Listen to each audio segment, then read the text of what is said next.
Sino bang nag-chat sa'yo? Ang dami nila. At ang lalandi pa sa chat. Alam ng cellphone, hindi sa kanya eh. Gusto mo pabayaan ka?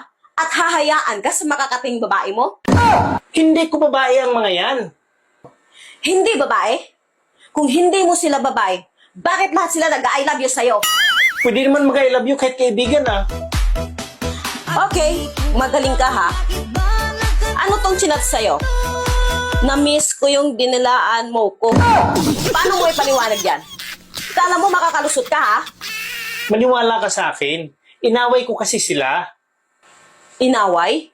Paano yun? Inaway tapos dinilaan? Kalukuhan? Oo. Sabi ko, Talagang lulusot ka pa ha? Paano mo ngayon ipaliwanag? Na ang sabi niya dito sa chat mo, maraming salamat na kinain mo sa akin ha? Ano ka ngayon? Bingo ka na! Kumain kasi sila, tapos hindi naubos. Kaya sinabi nila sa akin, Kuya, kainin mo to. Sayang kasi pag itapon. Kaya kinain ko yung pagkain nila. Magaling! Talagang lulusot ka pa ha?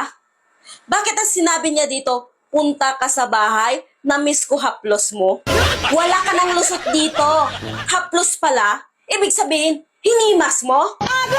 Alam mo naman na manghihilot ako eh. Nagpapahilot kasi siya sa akin. Kaya yun yung ibig sabihin niya na haplos.